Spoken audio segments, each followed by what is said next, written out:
तो चलो अगला जो है हम लोगों का वो क्या है, निगेटिव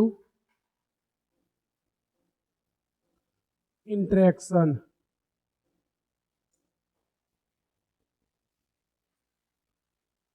हिंदी में क्या बोलेंगे, ऋणात्मक अन्योन्य क्रिया।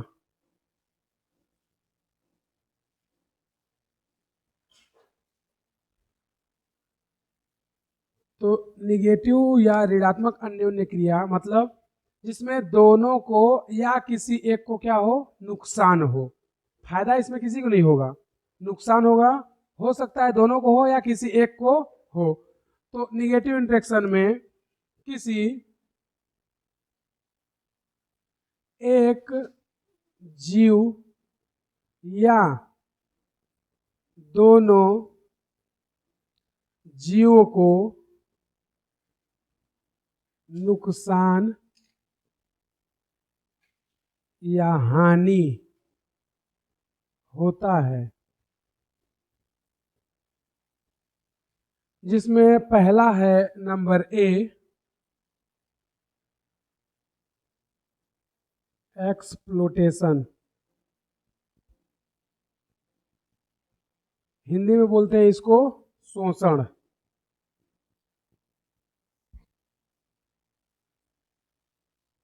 तो एक्सप्लोटेशन या शोषण की हम लोग बात करें तो शोषण में क्या होगा, एक जीव किसी अन्य जीव पर डिपेंड रहेगा, यानी कि उसका क्या करेगा, शोषण करेगा, उसका यूज करेगा। इसमें भी दो टाइप्स होते हैं, एक होता है, हाँ रखना,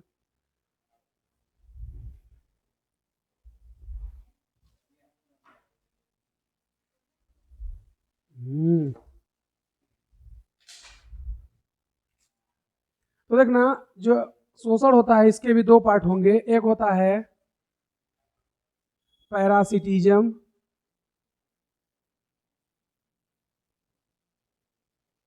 हिंदी में बोलते हैं परजीविता। तो जो परजीविता है इसमें एक को हानि होगा,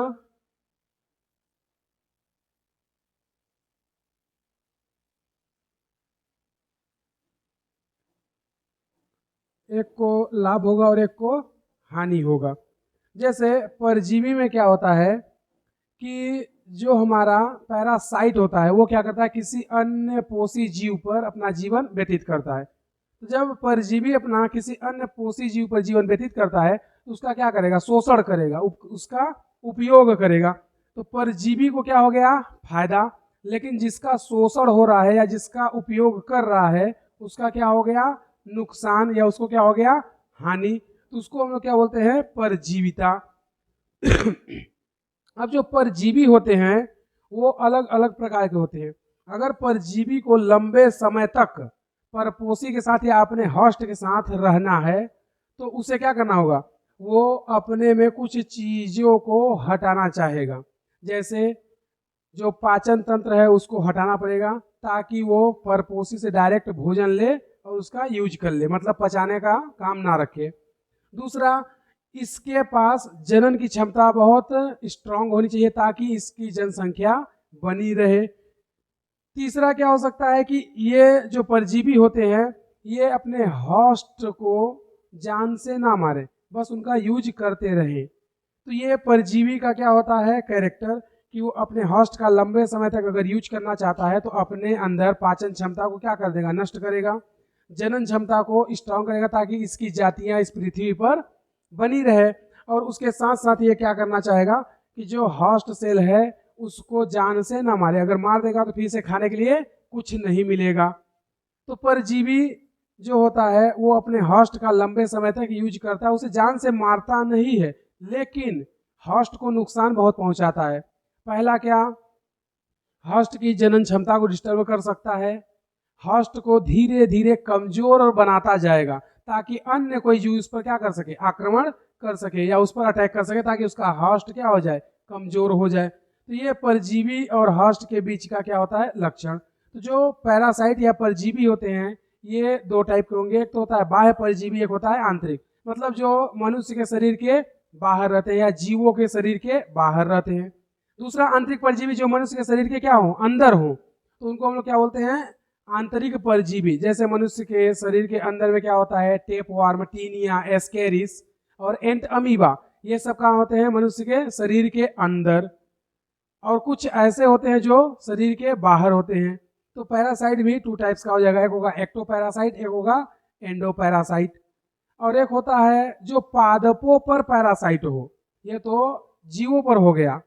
अगर प्लांट पर पैरासाइट है तो उसको क्या बोलेंगे, एक्टोफाइटोपैरासाइट। फाइटो मतलब प्लांट, एक्टो मतलब बाहर, या एंडोफाइटोपैरासाइट यानी कि पादप में ही है लेकिन अंदर है। तो जो पैरासाइट होता है ये क्या करता है, अपने होस्ट का लंबे समय तक भोजन के लिए, आवास के लिए उपयोग करता है। तो उसको हम लोग क्या बोलते हैं, परजीविता, जिसमें परजीवी को लाभ होता है, यानी वो क्या होगा, प्लस में, लेकिन जो हमारा होस्ट सेल होता है उसको क्या होती है, नुकसान या हानि, तो वो क्या हो जाएगा, माइनस में।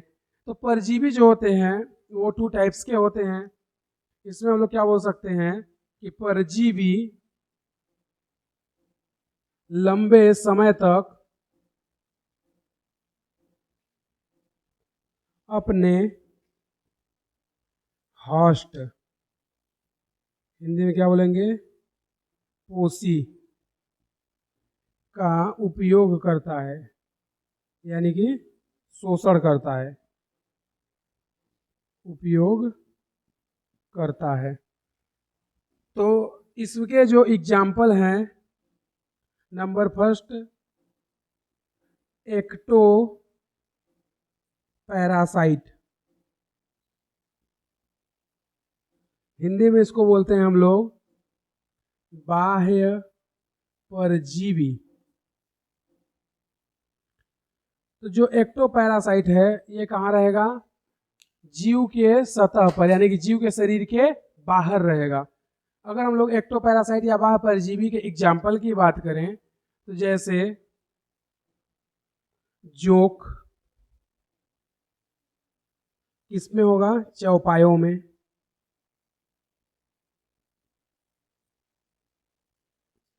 दूसरे एग्जाम्पल की बात करें तो जू कहाँ होगा, मनुष्य में। तीसरे एग्जाम्पल की अगर हम लोग बात करें तो जोक चौपायों में, जू मनुष्य में, और उसके अलावा क्या क्या होते हैं, जू में बड़ा जू रहेगा, छोटा जू। तो देखना जो जोक होता है, जैसे कोई जीव या कोई जानवर पानी में जो ज्यादातर रहते हैं तो उसमें क्या होता है, जोक जो होता है उनके शरीर के अंदर चला जाता है और वहां से क्या करता है, उसका शोषण करता रहता है। लेकिन ऐसा नहीं है कि उसके शरीर में पूरा अंदर घुस जाएगा, बस थोड़ा सा अंदर जाता है ताकि उसके ब्लड का यूज कर सके। तो वो कहाँ रहता है, शरीर के बाहर रहता है। तो उसी को हम लोग क्या बोलते हैं, एक्टो पैरासाइट। एक्टो मतलब बाहर, पैरासाइट मतलब परजीवी। मतलब ऐसे पैरासाइट या परजीवी जो शरीर के क्या रहते हैं, बाहर रहते हैं, उनको क्या बोलते हैं, बाह्य परजीवी या एक्टो पैरासाइट। तो जो जोक होता है वो चौपायों पर, चौपाया मतलब जो 4 पैर वाले जीव होते हैं, जैसे गाय हो गया, भैंस हो गया, जो पानी में चलते रहते हैं हमेशा, उनमें जोक इजिली जा सकता है, क्योंकि जोक वगैरह जनरली कहाँ रहते हैं, पानी में। जो जू होता है ये कहाँ होता है, मनुष्यों पर। अगर बालों को लगातार साफ ना करो तो उससे क्या हो जाते हैं, जू आ जाते हैं या किसी और से आ जाते हैं। लेकिन ये रहते कहाँ हैं, मनुष्य के शरीर के बाहर। ऐसा नहीं है कि सर से सीधे अंदर घुस जाते हैं, ऐसा नहीं होता है ना। तो ये कहाँ है, जू मनुष्य में होता है। अब ये कोई स्पेसिफिक नहीं है कि मेल में होगा या फीमेल में होगा, दोनों में होते हैं, ठीक है। जो जू होते हैं वो दोनों में, तो कोई स्पेसिफिक नहीं है कि मेल में ही होगा या फीमेल में ही होगा, ऐसा कुछ भी नहीं है, दोनों में होते हैं। अगला अगर एग्जाम्पल की बात करें तो टिक्स होता है। टिक्स किस पर होता है, कुत्तों पर। तो देखना जो कुत्ते होते हैं उनमें भी कुछ बाहर उसके शरीर पर परजीवी पाए जाते हैं जो उसके अंदर धीरे धीरे उसके ब्लड को यूज करते रहते हैं। तो कुछ कुत्तों को देखोगे तो एकदम खौरा जाते हैं, होता है कि नहीं होता है। तो वो किसके कारण, ये जो टिक्स परजीवी होता है वो क्या करता है, उनका यूज लगातार करता रहता है। उसी तरह एक होता है कोपियोड्स। कौन होता है, कोपियोड्स। और ये कोपियोड्स कहाँ होता है, समुद्री मछलियों पर।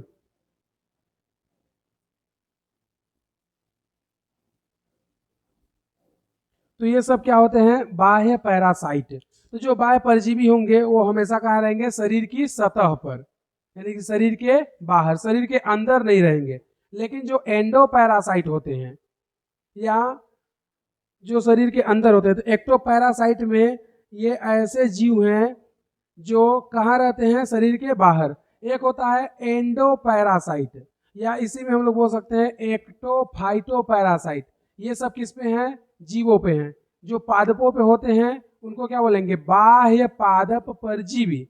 ये सब किस पे हैं, जीवों पे हैं। तो जो इसका दूसरा एग्जाम्पल आता है परजीवी में ही, उसको हम लोग क्या बोल सकते हैं, एक्टोफाइटो पैरासाइट। हिंदी में क्या बोलेंगे, बाह्य पादप परजीवी।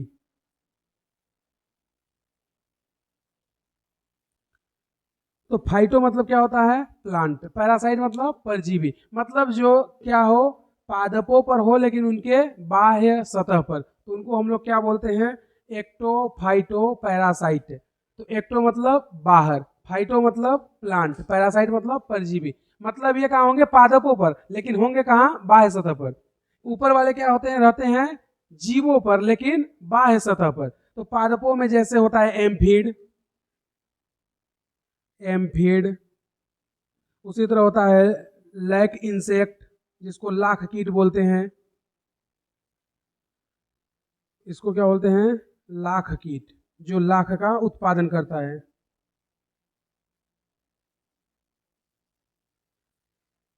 तो ये जो होते हैं ये सब कहाँ रहते हैं, पादपों पर, लेकिन कहाँ रहते हैं, पादप के सतह पर। उसी तरह से होते हैं एंडो पैरासाइट। तो अब एंडो भी टू टाइप्स के हो सकते हैं, एक तो जीवों पर और दूसरा पादपों पर। तो जो हमारा तीसरा एग्जाम्पल है उसमें हम लोग पैरासाइट को ही देखेंगे, वो कैसा होगा, एंडो पैरासाइट। जो एंडो पैरासाइट होते हैं उनको क्या बोलते हैं, अंतः परजीवी। मतलब ये सब कहाँ रहेंगे, शरीर के अंदर। जैसे एग्जाम्पल में टेपवार्म, एस्केरिस,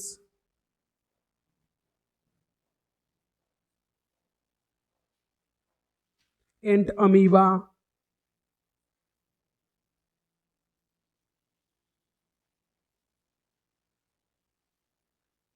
तो ये सब क्या होते हैं, अंतः परजीवी, यानी ये शरीर के कहाँ रहते हैं, अंदर। जैसे एंट अमीबा को देखोगे तो ये कहाँ रहता है, मनुष्य के आंत में। एस्केरिस भी कहाँ होता है, आंत में। टेपवार्म जो होता है या एक लीवर फ्लूक होता है वो कहाँ होता है, यकृत में। उसी तरह देखना जो प्लाज्मोडियम होता है, कौन, प्लाज्मोडियम, वो कहाँ होता है, आरबीसी में।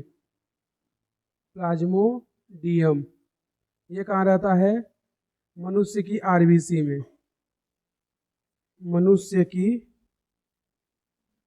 आरबीसी में। तो ये सब क्या होते हैं, अंतः परजीवी, मतलब ये शरीर के अंदर रह करके अपना जीवन व्यतीत करते हैं। तो जो भी पैरासाइट है उन सभी को क्या हो रहा है, फायदा। लेकिन जिस जीव पर रहते हैं उसको क्या होता है, नुकसान। तो जो जीव पर रहते हैं उसको हम लोग क्या बोलते हैं, होस्ट सेल। यानी कि यहाँ पर ये जो है परजीवी लंबे समय तक अपने होस्ट, तो ये क्या है, पोषी। पोषी यानी वह जीव जिस पर पैरासाइट या परजीवी अपना जीवन व्यतीत करता है, यानी इसको क्या हो जाएगा, हानि, या इसको क्या होगा, नुकसान। तो ये क्या हो जाएगा, माइनस। और जो परजीवी है इसको क्या हो जाएगा, फायदा, ये क्या हो जाएगा, प्लस। तो इसमें लिखा है ना कि किसी एक जीव या दोनों जीवों को नुकसान या हानि होता है, जिसमें पहला क्या है, एक्सप्लोटेशन या शोषण, यानी कि जो परजीवी होता है अपने होस्ट या पोषी का क्या करता है, शोषण करता है, यानी उसका उपयोग करता है किसके लिए, भोजन और आवास के लिए। जिसमें पहला एग्जांपल क्या होता है, एक्टोपैरासाइट, यानी कि जोक चौपायों पर, जैसे गाय हो गया, भैंस हो गया, उन सभी पर रहते हैं। जू मनुष्यों पर, टिक्स कुत्तों पर, और कोपियोट्स जो होता है समुद्री मछलियों पर। एक्टोफाइटोपैरासाइट यानी कि रहेंगे तो बाह्य सतह पर ही, लेकिन कहाँ रहेंगे, पादपों में, जैसे एम्फिड हो गया, लाख इंसेक्ट हो गया। और तीसरा होता है एंडोपैरासाइट, मतलब ये शरीर के अंदर रहते हैं, जैसे टेप वार्म, एस्केरिस, एंट अमीबा, प्लाज्मोडियम। उसी तरह होता है लीवर फ्लू, ये सभी कहाँ होते हैं, शरीर के अंदर होते हैं, तो उनको क्या बोल देते हैं, अंतः परजीवी। तो परजीवी को हमेशा क्या होता है, फायदा, परपोषी को क्या होता है, नुकसान, या होस्ट सेल को क्या हो जाएगा, नुकसान। तो इसी को हम लोग क्या बोलते हैं, पैरासिटिज्म या परजीविता, यानी कि किसी अन्य जीव पर अपना जीवन व्यतीत करना। देखना अगला जो होता है परजीवी में ही हम लोग देख रहे हैं परजीविता।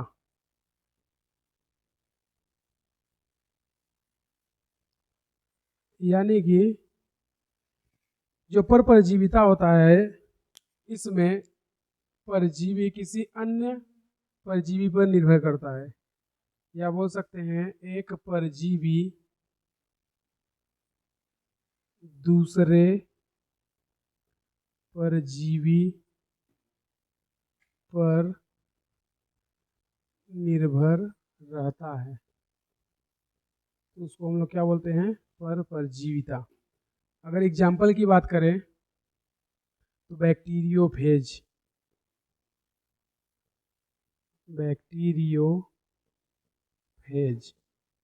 जो बैक्टीरिया फेज होता है, ये किस पर अपना जीवन व्यतीत करता है, बैक्टीरिया पर।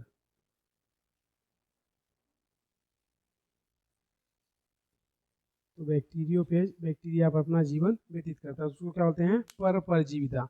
मतलब पर यानी पराया या कोई और, परजीविता मतलब परजीवी।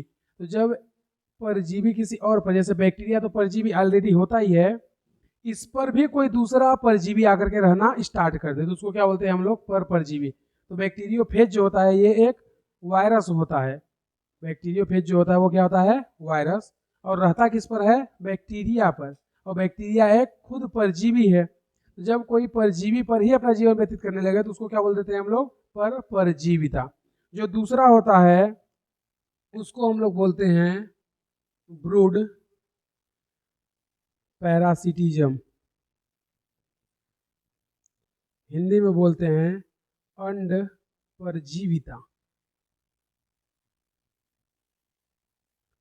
तो जो अंड परजीविता होती है, इसमें क्या होता है कि जो परजीवी है वो अपने अंडे को किसी दूसरे जीव के घोंसले में देती है, और जो होस्ट है उस अंडे को क्या करता है, पोषण देता है, यानी उसको सेता है। और जब उससे बच्चे निकलते हैं तो बाद में उस परपोषी को पता चलता है कि वो बच्चे उसके नहीं है। एग्जाम्पल कोयल और कौवा की कहानी, क्योंकि कोयल कभी घोंसला नहीं बनाती है, तो वो क्या करती है, अपने अंडे जो है कौवा के घोंसले में दे देती है, और जो कौवा का अंडा है उसको नीचे गिरा देती है। तो उससे क्या होता है, कौवा जो है वो सोचता है कि ये अंडा किसका है, हमारा ही है, तो वो अपना अंडा समझ के उसको, जितने दिन का उसका टाइम पीरियड रहता है, 15 दिन या 21 दिन, उतने दिन तक उसको सेता रहता है। फिर बाद में जब उसका टाइम पीरियड पूरा हो जाता है तो कोयल आती है और अंडे को फोड़ के अपने बच्चों को ले जाती है। तो ये क्या हो गया, अंड परजीविता, यानी कि अंडे को किसी और जीव के द्वारा क्या किया जा रहा है, पोषण किया जा रहा है, तो उसको क्या बोलेंगे, अंड परजीविता। यानी कि कोयल कभी भी अपना घोंसला नहीं बनाती है, वो अपने अंडे कहाँ देगी, कौवा के घोंसले में। तो अंड परजीविता में क्या होता है, एक परजीवी या बोले परपोषी, परजीवी परपोषी बोल देते हैं, एक परपोषी मतलब कोयल दूसरे परपोषी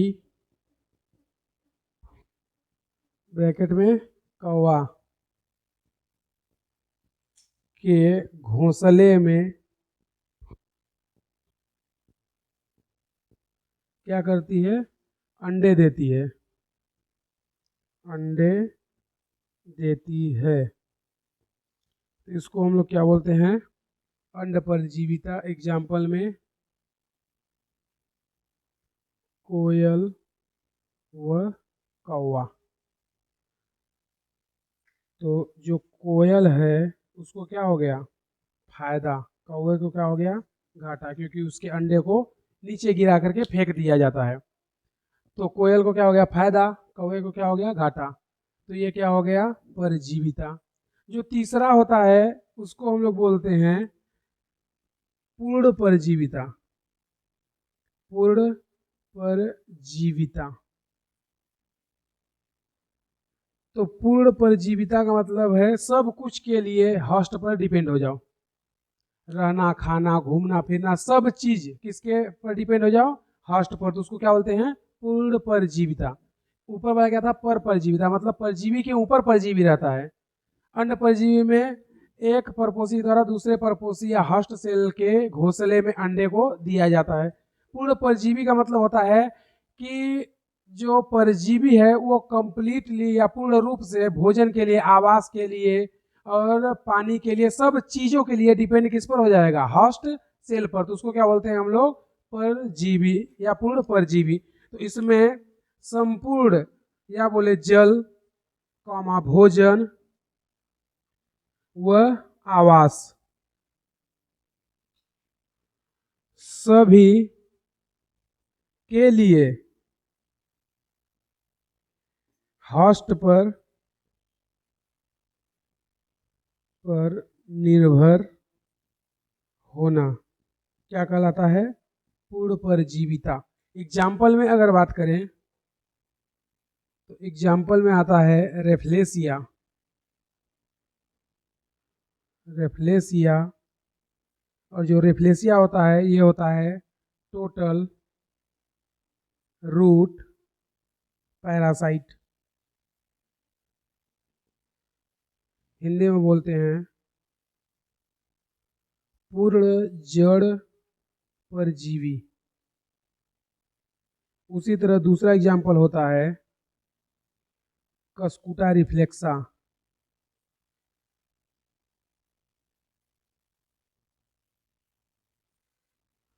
हिंदी में बोलते हैं इसको अमरबेल। ये कैसा होता है?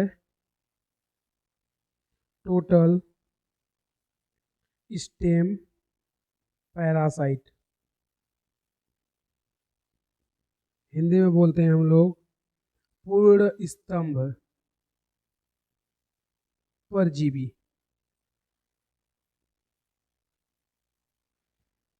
तो ये देखोगे तो जल, भोजन, आवास सभी के लिए अन्य पर डिपेंड हो जाता है। तो उसको हम लोग क्या बोलते हैं? पूर्ण परजीविता। तो जो रेफ्लेसिया होता है ये पूर्ण जड़ परजीवी होता है, यानी कि जो पादपों की जड़ें होती हैं उन पर संपूर्ण रूप से रहने लगता है, अपना जीवन व्यतीत करता है। उनसे पानी लेगा, उनसे भोजन लेगा और वहां पर रहने के लिए आवास या स्थान भी लेता है। तो रेफ्लेसिया का होता है पूर्ण जड़ परजीवी, क्योंकि ये कहाँ पाया जाता है? जड़ों में। पूर्ण मतलब सभी चीजों के लिए निर्भर है, किस पर? होस्ट या परपोषी पर। उसी तरह जो कस्कुटा रिफ्लेक्सा या अमरबेल होता है ये होता है टोटल स्टेम पैरासाइट। टोटल मतलब पूर्ण, स्टेम मतलब स्तंभ, यानी ये पादपों के तनाव पर रहता है और वहां पर जल, भोजन, आवास सब कुछ उनसे लेता है। और फाइनली ये दोनों ही क्या करते हैं? उन पेड़ को धीरे धीरे बर्बाद करना शुरू कर देते हैं। क्यों? क्योंकि उनसे ये लोग सब कुछ लेते हैं, भोजन भी लेंगे, जल भी लेंगे, आवास भी लेंगे। तो जो अमरबेल होता है ये तने पर होता है, जड़ों पर नहीं होता। लेकिन जो रेफ्लेसिया होता है ये जड़ों पर होता है, तने पर नहीं होता है। तो रेफ्लेसिया हो गया पूर्ण जड़ परजीवी, यानी कि पूर्ण रूप से जड़ पर निर्भर रहता है। और ये होता है टोटल स्टेम पैरासाइट या पूर्ण स्तंभ परजीवी, यानी कि ये पूर्ण रूप से पादप के तने पर निर्भर रहता है। तो इन्हीं को हम लोग क्या बोलते हैं? पूर्ण परजीविता। लेकिन कुछ पौधे ऐसे भी होते हैं जो पूर्ण रूप से परजीवी या होस्ट सेल पर डिपेंड नहीं करते हैं। तो उनका एग्जाम्पल अभी हम लोग आगे देखेंगे कि वो लोग केवल आवास और भोजन के लिए उन पर उगते हैं। बाकी कामों के लिए अपना खुद कर लेंगे। तो रेफ्लेसिया क्या हो गया, पूर्ण जड़ परजीवी, पाया कहाँ जाएगा, पादपों के जड़ों पर। अमरबेल क्या होता है, टोटल स्टेम पैरासाइट, यानी कहाँ पाया जाएगा, ये पादप के तना पर। तो ये क्या करता है, पादप की जो तना होती है उस पर पूर्ण रूप से लिपटा रहता है और पूरे पादप का जल, भोजन और आवास सब कुछ लेता है और उसको पूरा नष्ट कर देता है। तो उसी को हम लोग क्या बोलते हैं, अमरबेल। घर के भाषा में इसको हम लोग क्या बोल देते हैं, अमरबेल को ही आकाश बमर, क्या बोलते हैं, आकाश बमर। और देखना चाहोगे तो ये देखो, ये है, देखे हो कि नहीं देखे हो, तो ये क्या है तुम्हारा अमरबेल। इसमें अभी देखोगे तो ये सब सूख गया है, लेकिन अगर इसको ले आकर के किसी भी पेड़ पर फेंक दो, देखना एक हफ्ते के अंदर ये फिर से जिंदा हो जाएगा और पूरे पेड़ पर फैल जाएगा। लेकिन इसमें खास बात क्या है, ना तो इसमें जड़ है, ना तो इसमें पत्ती है, कुछ नहीं है, सिर्फ इसका क्या है, तना है। ठीक है, इसमें ना तो तुम्हें कहीं इसमें जड़ और का कुछ पता चल रहा है, कहाँ है, जड़ होता ही नहीं है इसका। इसको ऐसे ही ले आकर के किसी पेड़ पर फेंक करके छोड़ दो, देखना तुम एक आध साल बाद वो पूरा पेड़ धीरे धीरे नष्ट हो जाएगा, सूखने लगेगा। यकीन नहीं हो तो ट्राई करके देख सकते हो। तो ये इसी को हम लोग क्या बोलते हैं, अमरबेल या आकाश बमर। इसमें ना तो पत्ती होती है ना जड़, बस फर्क क्या होता है कि अभी देखोगे तो ये सूख गया है, क्यों, क्योंकि इसको पेड़ से हम लोग अलग कर दिए हैं। लेकिन जैसे ही किसी हरे पेड़ पर डाल दोगे, फिर से ये वापस जिंदा हो जाएगा और ये जैसा हरा भरा रहता है वैसा हो जाएगा। क्यों, क्योंकि अभी ये इसलिए सूख गया क्योंकि इसको पेड़ से अलग कर दिया। तो पेड़ से ना तो इसको पानी मिल रहा है, ना खाना मिल रहा है, ना तो जगह मिल रहा है। तो जब पानी और खाना नहीं मिलेगा तो धीरे धीरे क्या हो जाएगा, सूख जाएगा, मरने लगेगा।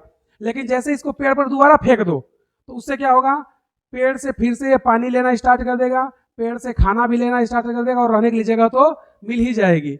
और धीरे धीरे फिर ये अपना विस्तार करना शुरू कर देगा, वो पूरे पेड़ को क्या कर देगा, बर्बाद कर देगा।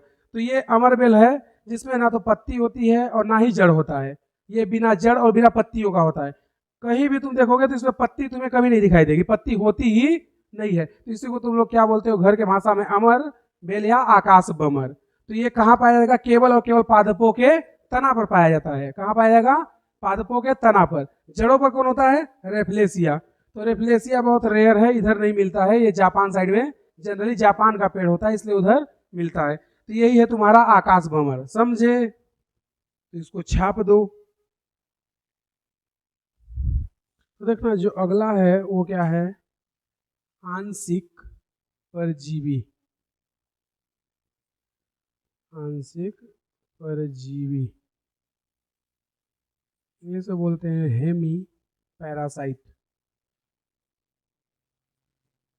तो देखना जो आंशिक परजीवी होता है ये सभी चीजों के लिए पादप या किसी जीव पर निर्भर नहीं रहेगा, कुछ गतिविधियों के लिए। जैसे इसके पहले हम लोग पढ़े थे पूर्ण परजीवी, पूर्ण मतलब सभी चीजों के लिए, जल, पानी, आवास सभी के लिए उसी पर निर्भर था। लेकिन आंशिक परजीवी कुछ गतिविधियों के लिए पादपों पर या अन्य जीवों पर निर्भर रहेगा। तो उसी को हम लोग क्या बोल देते हैं, आंशिक परजीवी या हेमी पैरासाइट। तो जो परजीवी कुछ गतिविधियों के लिए, कुछ गतिविधियों के लिए दूसरे पर निर्भर रहते हैं।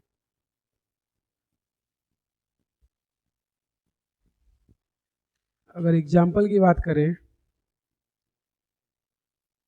तो विस्कम, ये किस पर होता है, ऑक ट्री पर। उसी तरह लोरेंथस, ये किस पर होता है, मैंगो के ट्री पर।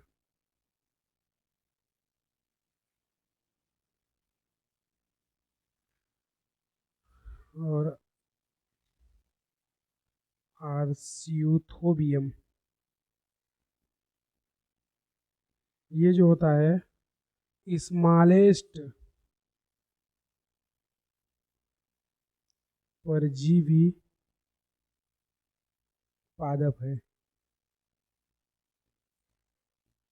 तो सबसे छोटा यही होता है आर्सियोथोबियम, जो कि अन्य पादपों पर क्या करेगा, अपना जीवन व्यतीत करता है।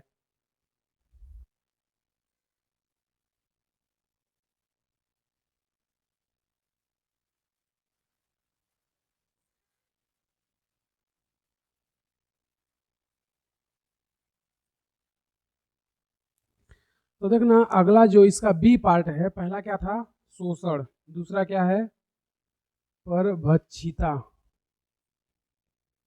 इंग्लिश में क्या बोलते हैं प्रीडेशन, इंग्लिश में क्या बोलते हैं प्रीडेशन। ये संबंध कैसा होगा प्लस माइनस, यानी कि एक को फायदा होगा दूसरे को क्या होगा हानि होगी, यानी जैसे परजीविता में होता था एक को फायदा और दूसरे को हानि। तो देखना परभक्षिता या प्रीडेशन में होता क्या है, जो एक जीव होता है किसी दूसरे जाति के जीव को पकड़ता है और मारकर खा जाता है, तो उसको हम लोग क्या बोलते हैं परभक्षिता। तो परभक्षिता में जो मार के खाता है उसको क्या हो गया फायदा या लाभ हो गया, लेकिन जिसको मारा जाता है वो उसका क्या हो गया नुकसान, तो वो क्या हो गया माइनस। तो परभक्षिता में एक जीव किसी दूसरे जाति के जीव को मार करके खाता है, तो उसको हम लोग क्या बोलते हैं परभक्षिता। तो एक को क्या हो गया लाभदायक, यानी एक को लाभ हो गया दूसरे को क्या हो जाएगा हानि। तो जो परभक्षिता होता है इसमें एग्जाम्पल 5-6 दिया हुआ है तुम्हारे एनसीईआरटी में भी और बुक में भी। उसमें जब से वो सबसे पहला एग्जाम्पल दिया है कि अगर तुम लोग परभक्षिता या प्रीडेशन के बारे में सोचते हो तो सबसे सहज एग्जाम्पल दिमाग में आता है क्या बाघ और हिरण का। तो जो बाघ होता है वो हिरण को पकड़ के मारकर खा जाता है, लेकिन जो बाघ है उसको क्या हो गया फायदा, हिरण को क्या हुआ नुकसान। तो ये क्या है परभक्षिता का एग्जाम्पल। लेकिन जो बीज खाने वाली गौरैया है, जो तुम्हारे घर साइड में चिड़िया दिखाई देती है उसको गौरैया गौरैया बोलते हैं, तो वो क्या करती है दानों को खाती है, वो भी एक प्रकार की परभक्षिता है। क्यों? क्योंकि वो क्या कर रही है एक बीज को खा ले रही है और उस बीज से आगे चलकर क्या बनता है एक पेड़ बनता है, उस पेड़ से बहुत सारे बीज जन्म लेते, तो वो भी एक क्या है परभक्षिता का ही उदाहरण है। फिर उसके बाद तुम्हारे एनसीईआरटी में परभक्षिता के बारे में बताता है कि अगर परभक्षिता में परभक्षी ना रहे, यानी कि मारकर खाने वाला जीव ना रहे, तो जो शिकारी जातियां हैं जिनको मारकर खाया जाता है उनकी जनसंख्या बहुत ज्यादा बढ़ जाएगी, और हो सकता है कि उन दोनों में आपस में ही क्या हो जाए कंपटीशन होने लगे और वो आपस में एक दूसरे से लड़ करके मर जाए या एक दूसरे का ही शिकार कर दें। या ऐसा भी हो सकता है कि जो हमारा परभक्षिता में परभक्षी है जो मार के खाता है वो बहुत ज्यादा अति दोहन कर रहा है किसका दूसरे जाति का, यानी कि अगर उसको एक हिरण से उसका पेट भर जा रहा है तो 10 हिरण को मारने की कोई आवश्यकता नहीं है। लेकिन अगर परभक्षी ऐसा करता है तो एक टाइम ऐसा आएगा कि धीरे धीरे शिकार की जातियां क्या हो जाएगी कम हो जाएगी, फाइनली परभक्षी क्या होगा भूखे मरने लगेगा और उसकी जातियों की संख्या क्या हो जाएगी कम हो जाएगी। तो फिर एनसीईआरटी में बोलता है कि जो परभक्षी जाति होता है वो कभी भी अपने शिकार का अति दोहन नहीं करता, मतलब जितना उसको भूख लगी है उतना ही शिकार करेगा। ऐसा नहीं है कि शेर या बाघ है या चीता को भूख लगी है एक हिरण की तो वो 10 हिरण को मार देगा, वो केवल एक को ही मारेगा बाकी को छोड़ेगा क्योंकि बाद में भी उसे चाहिए। तो वो बोलता है एनसीईआरटी कि जो परभक्षी होता है वो कभी भी अपने शिकार का अति दोहन नहीं करेगा, बल्कि वो प्रकृति में विवेकी प्रकृति का होता है, मतलब जितना आवश्यकता होती है उतना ही शिकार करता है। और अगर ये नहीं रहे परभक्षी तो फिर दिक्कत क्या होगी, शिकारी जातियों के बीच में क्या होगा कंपटीशन बढ़ेगा और इससे हो सकता है कि कुछ उनकी जातियां नष्ट हो जाएं या धीरे धीरे खत्म होने लगे। और ऐसा एग्जाम्पल एक जो है तुम्हारे एनसीईआरटी में दिया है कि अमेरिका का जो प्रशांत सागर का तट है वहां पर एक पाइसेस्टर तारा मछली रहती है जिसको स्टारफिश बोलते हैं। तो वो क्या है कि वहां पर जो किनारे का इलाका होता है यहाँ पे चट्टान वगैरह रहती हैं, तो जब पानी वगैरह आता है तो चट्टान से टकराता है, तो वहां पर बहुत सारे जीव रहा करते थे। तो ये जो पाइसेस्टर मछली थी ये क्या थी परभक्षी, मतलब वहां पर जो जीव किनारे पर आते थे उनको मार करके खाती थी। लेकिन जब एक एक्सपेरिमेंट में देखा गया कि उस मछली को वहां से हटा दिया गया तो वहां पर 10 साल के अंदर अंदर लगभग 10 से अधिक अकशेरुकियों की जो जनसंख्या थी वो विलुप्त हो गई। क्यों हो गई? क्योंकि जो उनको मार के खाने वाली तारा मछली थी वो वहां से चली गई। तब होगा क्या, जो ये जीव थे जो शिकारी जाति के जीव थे ये लोग आपस में क्या करने लगे कंपटीशन करने लगे, आपस में क्या करने लगे लड़ने लगे। तो जब लड़ने लगेंगे तो क्या होगा, इनका जनसंख्या धीरे धीरे खत्म होने लगेगी और ये विलुप्ति के कगार पर चले जाएंगे। तो उसको एक्सपेरिमेंट करके दिखाया कि जो अमेरिका के प्रशांत तट है वहां पर पाइसेस्टर मछली क्या होती है, परभक्षी होती है, यानी कि वो क्या करती है, वहां पर जो प्रे स्पीसीज या शिकारी जनसंख्या उसको नियंत्रित करती है। लेकिन जब एक्सपेरिमेंट उसे हटा दिया गया तो लगभग 10 से अधिक जातियां क्या हो गई थी, विलुप्त हो गई थी। फिर अगला इसी में एग्जाम्पल तुम्हें बताया है, जैसे हमने बताया कि अगर सपोज करो हिरन और शेर की कहानी में ओनली हिरन होते, शेर नहीं होता, तो हिरन की जनसंख्या धीरे धीरे क्या हो जाती, बहुत ज्यादा हो जाती। और फिर इनको खाने के लिए खाना कम मिलता, क्योंकि जब हिरन की संख्या बढ़ेगी तो घास चरने के लिए कम होने लगेगा। तो एक टाइम ऐसा आएगा जब घास बिल्कुल कम हो जाएगी या खत्म हो जाएगी, तो फिर हिरण आपस में लड़ने लगेंगे चारा चरने के लिए। तो ऐसे कंडीशन में होगा क्या कि जो हिरण हैं वो आपस में एक दूसरे को मारेंगे और धीरे धीरे अपनी ही जनसंख्या को क्या कर देंगे, विलुप्त कर देंगे। तो फिर एनसीईआरटी अगला एग्जाम्पल बताती है कि 1920 में, कब, 1920 में ऑस्ट्रेलिया में एक पेड़ था जिसको बोलते हैं प्रिकली पेयर कैक्टस, हिंदी में बोलते हैं कांटेदार नागफनी। तो जो कैक्टस का पेड़ था वो ऑस्ट्रेलिया में कब लाया गया था, 1920 में। तो जब 1920 में लाया गया तो कैक्टस का देखो ये पेड़ होता है जिसको तुम लोग क्या बोलते हैं, नागफनी। तो इसमें देखोगे तो इसमें पत्ती नहीं है, यानी कि ये जो है ये इसका क्या है, तना है, ठीक है। ये जो तुम्हें हरा हरा दिखाई दे रहा है ये तना है, पत्ती नहीं है। यानी कि इसका जो तना होता है वो किसमें बदल गया है, पत्ती में। किसमें बदल गया है, पत्ती में। और जो पत्तियां थी वो किसमें बदल गई हैं, कांटों में। यानी कि ये देख रहे हो उस पर जो डॉट डॉट निशान दिखाई दे रहे हैं सब क्या है, उनके कांटों का स्थल है। तो पत्ती किसमें बदल गई, कांटों में, और तना किसमें बदल गया, पत्तियों में। ऐसा इसलिए होता है नागफनी में क्योंकि नागफनी का जो पेड़ होता है वो होता है मरुद्भिद, यानी कि रेगिस्तान जैसे स्थलों में उगता है और वहां पे हमेशा क्या होती है, पानी की कमी। तो पानी की कमी को पूरा करने के लिए इनका तना किसमें बदल जाएगा, पत्तियों में, और पत्ती किसमें बदल जाएगी, कांटों में। ये देखो ना, इसका ये जो पत्ती जैसे दिख रहा है ये एक्चुअल में क्या है, तना है। और कितना मोटा है, ये कैसा होता है, मांसल और गूदेदार होता है ताकि इसके अंदर पानी की कमी ना हो। और साथ साथ जो पत्तियां थी वो किसमें बदल गई, कांटों में।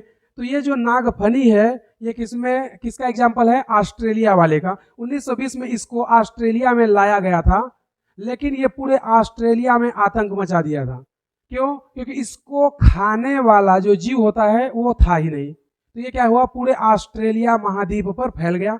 अब इसको खाने वाला कोई है नहीं तो ये क्या करेगा, फैलेगा और वहां की पूरी जगह को क्या करने लगेगा, बर्बाद करने लगेगा।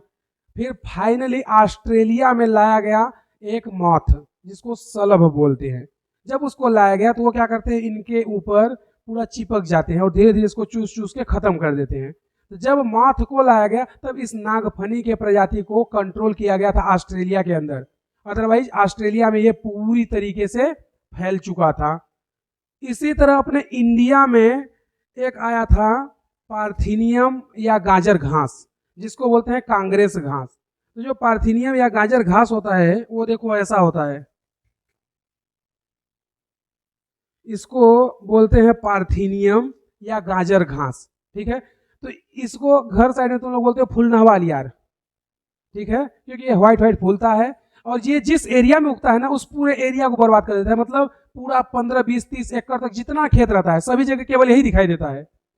लेकिन इसको जब नीचे से देखोगे ना हटा हटा के तो घास बिल्कुल भी नहीं दिखाई देगी। पता है क्यों, क्योंकि ये ऐसा रसायन स्त्रावित करता है ना कि अपने आसपास में घास को उगने नहीं देता है। और इसको अगर तुम लोग अपने शरीर पे रगड़ लो ना तो वहां पे खुजली वगैरह होने लगती है। तो ये है पार्थिनियम, या इसी को बोलते हैं कांग्रेस घास, या इसी को बोलते हैं गाजर घास। गाजर घास इसलिए बोलते हैं क्योंकि देखो इसका जो पत्ता है ना, ये पत्तियां जो है गाजर के जैसे दिखाई देती है। क्योंकि गाजर को कभी तुम उगा के देखे होगे तो गाजर का जो पत्ता होता है वो धनिया के जैसे ही दिखता है, लेकिन थोड़ा चौड़ा होता है और एक्चुअल में इसके जैसा दिखता है। तो इसलिए इसको क्या बोलते हैं, गाजर घास, क्योंकि इसकी पत्तियां कैसी दिखाई देती हैं, गाजर के जैसे। और दूसरी बात करें तो इसको पार्थिनियम या कांग्रेस घास इसलिए बोलते हैं क्योंकि ये जब भारत में आई थी तो उस समय सरकार थी किसकी, कांग्रेस की। तो भारत में उस समय अकाल पड़ा था तो विदेशों से क्या मंगाया गया था, गेहूं। विदेशों से क्या मंगाया गया, गेहूं खाने के लिए। तो उस गेहूं के साथ साथ इसके भी कुछ बीज आ गए थे भारत में, और जब उसको बोया गया था तो ये पूरे भारत में फैल गया। अब मतलब तुम कहीं भी देखने जाओगे तो ये तुम्हें आसानी से मिल जाएगा, कहीं भी तुम लोग देखोगे रोड के किनारे में मिल जाते हैं। तो यही है वो पार्थिनियम या गाजर घास। लेकिन हम इसका एग्जाम्पल इससे नहीं रिलेट कर रहे हैं, क्योंकि ये एग्जाम्पल किसी और का है। वो एग्जाम्पल है कि ये क्या करता है, कुछ ऐसे रसायन स्त्रावित करता है जिसके कारण देखना इसको कोई जीव नहीं खाता, ये ऐसे ऐसे रह जाएगा, लेकिन कोई गाय भैंस बकरी कुत्ता बिल्ली कोई इसको टच नहीं करेगा, खाता ही नहीं है। और अगर तुम लोग इसको अपने हाथ में थोड़ा सा रगड़ के देखोगे तो तुम्हारे हाथ में ना बिल्कुल अजीब स्वाद आएगा। तो यही है वो पार्थिनियम घास। अगर इसको देखोगे तो ये भी क्या है, अपने इंडिया में एक तरह का खरपतवार ही है जो पूरे इंडिया को तबाह कर रहा है, खेती के लिए बर्बाद कर रहा है। तो जो नागफनी है ऑस्ट्रेलिया में 1920 में लाया गया था और पूरे ऑस्ट्रेलिया में फैल गया था। फाइनली ऑस्ट्रेलिया में लाया किसको गया, उसको खत्म करने के लिए सलब को। तो वही एनसीईआरटी बताती है कि अगर इनको हिरन को मार के खाने वाला जीव नहीं रहेगा तो ये आपस में लड़के मर जाएंगे और अपनी जातियों को विलुप्त कर देंगे। इसलिए परभक्षी का होना बहुत जरूरी है। और परभक्षी जो होता है वो कभी भी अपने शिकार का अतिदोहन नहीं करेगा। क्यों? क्योंकि अगर वो अतिदोहन करेगा तो बाद में वो खुद भूखे मरेगा। इसलिए जो परभक्षी होता है वो प्रकृति में कैसा होता है, विवेकी प्रकृति का, मतलब वो इस चीज को जानता है कि इसका अतिदोहन नहीं करना है। अगला जो एनसीईआरटी तुम्हारी एग्जाम्पल बताती है इसी के बारे में, परभक्षिता के बारे में, वो बोलती है कि कुछ जीव ऐसे होते हैं जो परभक्षी से बचने के लिए रंगीन आवरण का यूज करते हैं। जैसे मेढक हो गया, गिरगिट हो गया, इनको कोई मार के खाने ना पाए ये लोग क्या कर लेते हैं, अपना कलर चेंज कर लेते हैं। जैसे गिरगिट अपना रंग बदलता है, तो वो क्यों ऐसा बदलता है, ताकि उसको जो मार के खाता है वो पहचान ना सके, तो वो अपना कलर क्या कर देता है, बदल देता है। उसी तरह एक होती है मोनार्क तितली। कौन होती है? मोनार्क तितली। तो मोनार्क तितली क्या होती है, जब वो लार्वा अवस्था में होती है तो उस टाइम पे क्या करती है, विषैला खरपतवार यानी जो विषैले पेड़ पौधे होते हैं उनको खा लेती है। और खाने के बाद जब कोई जीव उस मोनार्क तितली को खाता है तो वो मर जाता है। क्यों मर जाता है? क्योंकि वो विषैला खरपतवार खा करके अपने शरीर में पूरा जहर बना ली है। तो उसको कोई भी जीव खाएगा तो वो मर जाएगा, इसलिए उसको कोई खाता ही नहीं है। उसी तरह का एग्जाम्पल है जो पादप होते हैं। पादपों के लिए सबसे बड़ा परभक्षी कौन है? शाकाहारी जीव। जैसे तुम लोग पेड़ पौधों की पत्तियां, उनकी सब्जियां ये सब खाते हो, यूज करते हो, तो तुम लोग भी क्या हो गए, एक परभक्षी। यानी कि उनसे उनके पत्तियों को, उनके फल को तोड़ के मार के खा रहे हो, तो तुम लोग भी क्या हो गए, परभक्षी।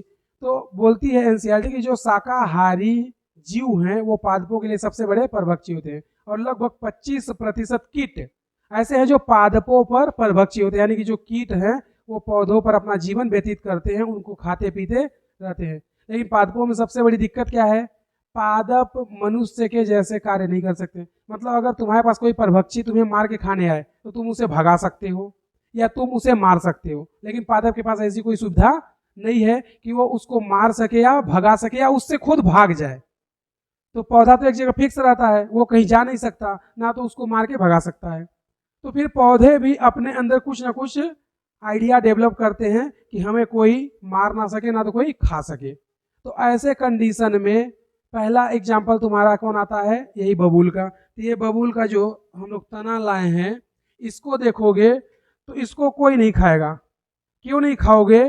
क्योंकि इसमें क्या है, कांटा है। तो इसने क्या किया, कांटा विकसित कर लिया ताकि इसको कोई ना मार सके ना कोई खा सके। क्योंकि इसको जैसे ही कोई खाने की कोशिश करेगा उसके कांटे उसके जीभ में गड़ जाएंगे। तो इसको कोई भी अन्य जीव या मनुष्य खाने की कोशिश नहीं करेगा। वो अलग बात है कि हम लोग व्यवस्था से इसको काट के ले आए हैं। तो ये जो इसको बोलते हैं घर साइड में बमूर का पेड़, साइंटिफिक लैंग्वेज या किताबी भाषा में बोलते हैं बबूल, और इसका वैज्ञानिक नाम क्या होता है, अकेसिया। क्या नाम होता है, अकेसिया। तो ये बबूल का जो पेड़ है इसमें क्या है, कांटे हैं। तो ये कांटों के कारण कोई जीव इसको खाना पसंद नहीं करता, क्योंकि वो कांटे कहाँ गड़ जाएंगे, उसके जीभ या मुंह में। तो ये जो अकेसिया होता है ये क्या करता है, एक्चुअल में यहाँ पे हुआ क्या है, ये अपने अंदर कांटे को विकसित कर लिया है। तो इसको हम लोग बोलते हैं आकारिकीय परिवर्तन, यानी ये अपने संरचना में क्या कर लिया, परिवर्तन कर लिया, कांटों को विकसित कर लिया ताकि कोई जीव इसको खा ना सके। तो उसी को हम लोग क्या बोलते हैं कि पौधा शिकारी जाति या परभक्षी से बचने के लिए अपने अंदर कुछ मार्फोलॉजिकल या आकार की चेंज करता है, किससे, परभक्षी से या पर जीविता से बचने के लिए, कि ताकि कोई जीव या कोई पौधे या मनुष्य इनको ना यूज कर सके। उसी तरह का एनसीईआरटी में एक एग्जाम्पल आता है कैलोट्रॉपिस का। किसका आता है, कैलोट्रॉपिस का, जो छठवां एग्जाम्पल और लास्ट है।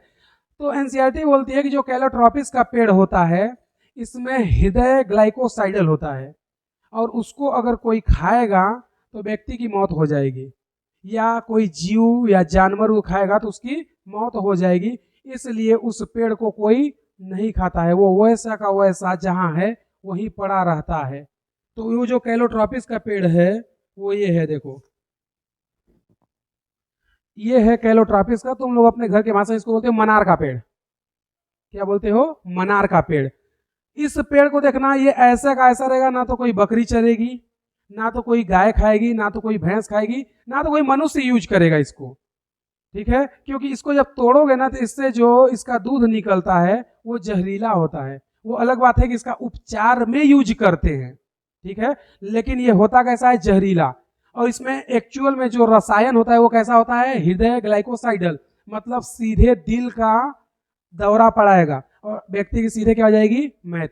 इसलिए उस मौत के कारण कोई भी जीव, चाहे वो बकरी हो या गाय हो या भैंस हो, कोई भी खाना इसे पसंद नहीं करता, और ना ही कोई मनुष्य इसको छेड़ता है।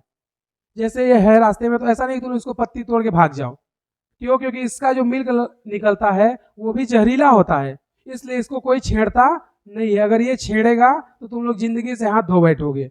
तो ये वही कैलोट्रॉपिस या मनार या मदार का पेड़ है, जो कैसा होता है, हृदय ग्लाइकोसाइड, यानी कि इसमें बहुत ही जहरीला पदार्थ स्रावित होता है, जिसके कारण इसे कोई भी खाना पसंद नहीं करता। तो इसने क्या कर लिया, खुद को बचाने के लिए रक्षा कर लिया, यानी कि ना तो कोई मनुष्य इसको यूज करेगा, ना ही कोई जीव जंतु या पेड़ पौधे खा सकते हैं।